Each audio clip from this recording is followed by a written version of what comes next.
Well, good morning, everybody. Good morning from my end.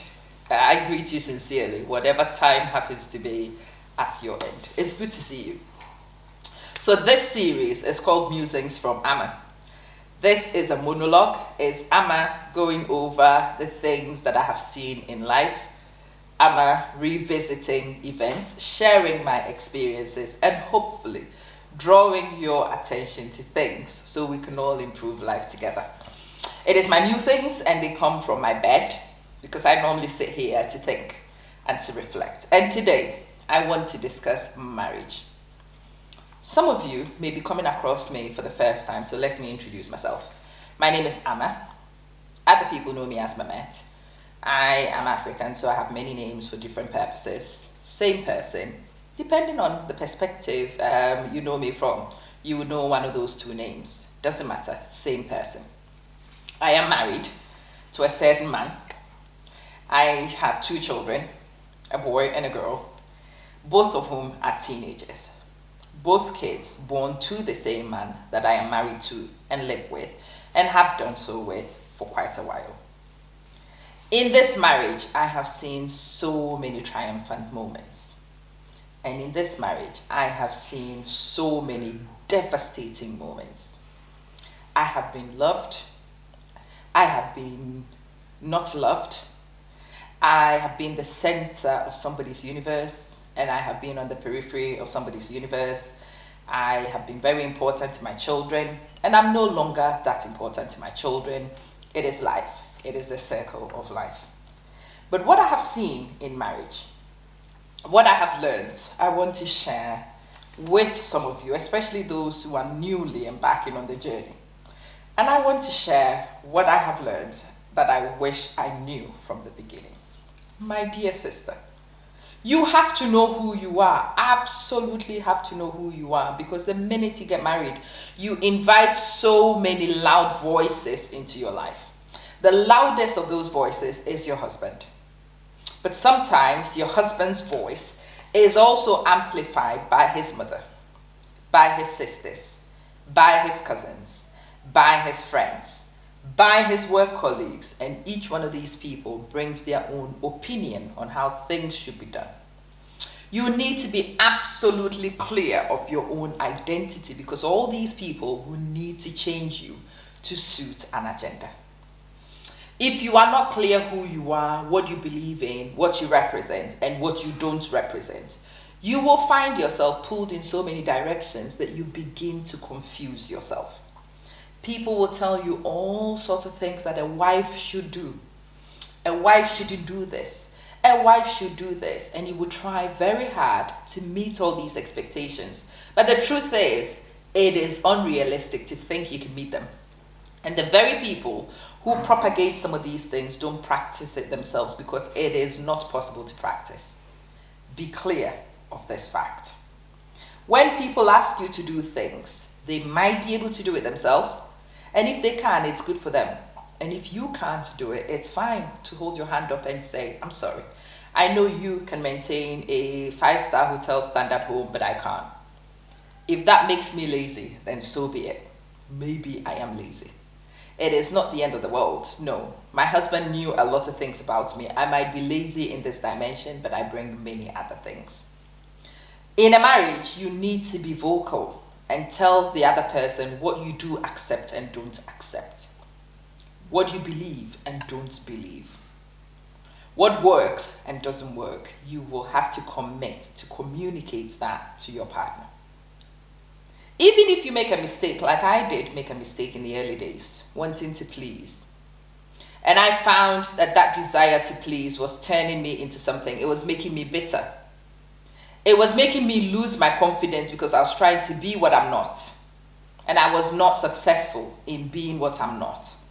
And because I was unsuccessful on repeated occasions, trying to do what I'm not, faking what I can't, my confidence as a woman was beginning to get affected. And I sat, reflected, reviewed, and decided that the best thing to do was to be myself. But once I had changed the rules of the game, that I had changed the rules of engagement, it was up to me to tell my partner, no, I know I allowed it before. That was nonsense. I will not repeat. No, I know I did this in this way before, but I will no longer do that. No, this doesn't work for me. I'm sorry, it doesn't work. But I have to give you a disclaimer here. Sometimes when you change the terms of engagement, you are that important to the other person that they do want it. They are happy to have you in their life, and they are quite happy to renegotiate terms with you. Sometimes that happens. But there is also the alternative where the other person only accepts the person who does the things you no longer want to do. So be prepared that when you change the terms of engagement, your partner, your husband, might elect to move on. And that's fine. It just means that the two of you were incompatible in the first place. That both people cannot be happy in this union. In a union, both people need to have themselves represented. Yes, sometimes you will have to negotiate. Sometimes you will have to compromise. But it should not be one person compromising to the satisfaction of the other one all the time. Each one of you will have to gain some and lose some in this compromise. So everybody is seemingly happy. Everybody's needs are met to an extent. Very important. When you change the terms and conditions, be prepared that the person you are with might not necessarily be overjoyed by some of the changes because they are self-centered. They will resist. People will try and bully you to change. People will bring doctrines, religious doctrines. They will bring cultural perspectives. They would use a lot of things as references to make you feel bad enough to change your mind and to return to what they are happy with and comfortable with. You will have to learn to dig deep and realize that your happiness also counts. No life left behind, including yours. Everybody's agenda fostered, including yours. You will have to write it if you're a righty person.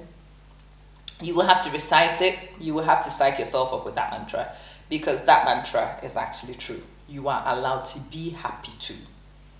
And if you have to be happy without certain people, then so be it.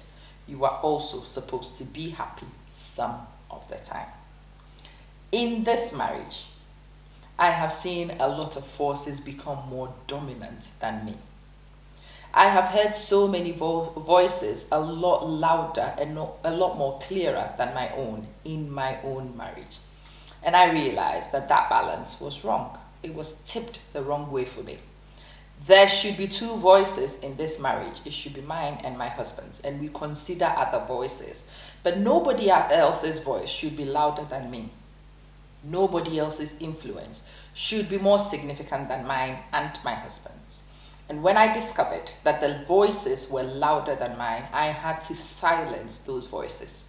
I had to eliminate some of those voices. I had to call some of those voices to order. I had to remind who else needed to call some of those voices to order what his responsibilities were. The people from my side who were very loud, it was my job to make sure that they knew their place. But the people from his side who were also loud, it was his place to address them.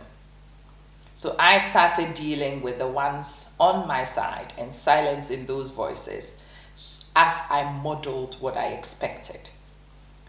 Living and doing as I demand was definitely a good policy. I started dealing with those on my side, the ones that I could control, and I dealt with them effectively. And that was enough advocacy to invite the other person to do the same. If you did that and it was not working, then your person does not deal with non-verbal clues, and you will have to learn to verbalize. You will have to call people and challenge people, call people to order. That's fine. You are an adult engaging in a marriage. You are not a child to be placated. You are not a servant to be instructed. You are not somebody else without a brain that other people need to think of. Remember that. In this marriage that I have been in as long as I have, the only reason why I have remained safe is because I have learned to love me. I have learned to care about me. I have learned to make sure that my cup is full so that it overflows into the life of my husband and impacts him. So it overflows into the life of my children and impacts them. External family members impact them, including strangers if I can. But you cannot overflow to other people when your own cup is empty. Remember that policy. Fill your cup so it overflows and impacts and influences others. Love yourself. Take care of you. Do what makes you less resentful. Do what makes you more focused. Please. Do what works for you, only what works for you sometimes, and when it's worked for you and you are in a position and capable of doing that for other people, you do so. When you start that journey, people will have a lot of opinions, believe me. You are selfish, you are thoughtless, you are unkind, and you have to look at those people and listen to those people and decide that they are just resisting change. They are just uncomfortable with the renegotiation. No, you are not wrong to take care of yourself. The good book says, love thyself and love thy neighbor. That's what it means by love thy neighbor as you love thyself. You cannot love your neighbor if you've not learned to love yourself. You cannot take care of anybody else unless you've learned to take care of yourself and meet your own needs. Make sure that your physical needs are met. Whatever you need to do to look on point, to be on point, to dress on point, so that you are comfortable with what is happening to the physical, please prioritize that. It is very important. Whatever you need to do to help you escape from resentment, please do so. For some of us, escaping from resentment is simply saying no to things that we don't want to do. Simple policy has transformed my life. Do you want to go and do this? No. I want to sleep today. Such a body wants to come over. It will be nice, but I'm not in the mood to host today. Somebody is coming. Yes, they can, but we will have to secure catering services from elsewhere. Might it be better to meet such a body elsewhere? Or it's okay, such a body can come and you can host. I will be doing X, Y, and Z because it doesn't work. In the early days as a new wife, I did not learn how to do this. And I found myself very angry. I found myself very resentful. I found myself tipping towards the stereotypical black woman. And I realized that it was nobody else's fault, it was mine. I had allowed other people to trample on my rights. I had prioritized other people. I will go shopping and I will buy things for the children and my husband and forget myself, but it was my income.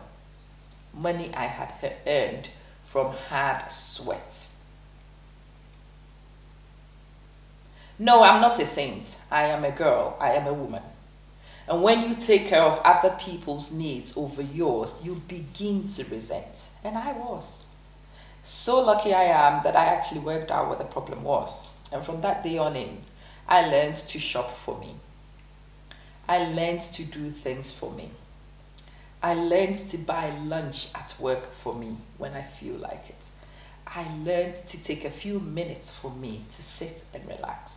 I learned to have conversations with friends who were just mine. I learned to make connections with other people. I wanted to do social media advocacy. That was my choice. Yes, it takes a bit of time from family interactions, but that's my time. I am allowed to take some time for me and things that I like, things that I appreciate, and that's okay. I am an adult with capacity and I should allow myself to be able to exercise this capacity. Sis, if you don't learn to take care of yourself, if you begin to lose who you are and you lose confidence, your game is lost. Your game is lost. You have to remind yourself of who you are and develop who you are so you have a strong presence and people know not to disregard you. People know not to play certain games with you. People appreciate that you are a woman who are assertive. You have to learn to assert yourself and present your needs for consideration in a marriage. As your kids age, they will want to renegotiate things. Mom, can you take me here? Mom, can you do this for me? Mom. And you have to also learn to tell the kids, no, yes sometimes, but no, if it doesn't work for me. No, I drive extended periods to get to work. So no, after work, driving to go and drop off and pick up in different, it just doesn't work for me.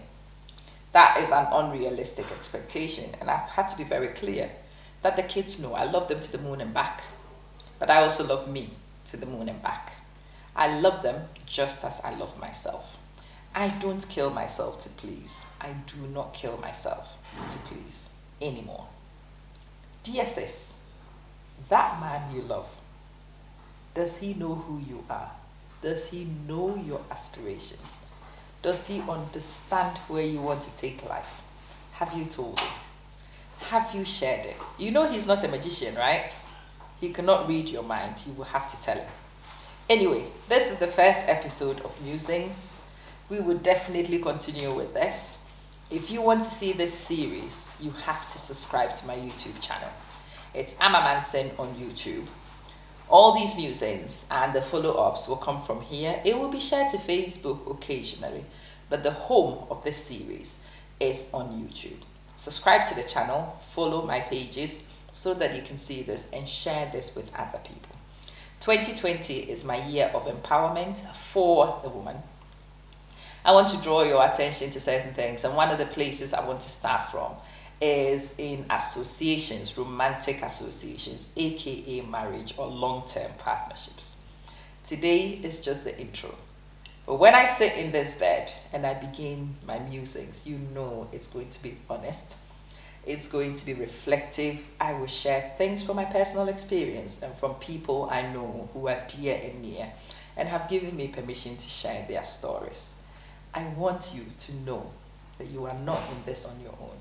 It is a struggle we all have. All your sisters have that struggle. Some people have understood that struggle. Some people have made gains because of that understanding.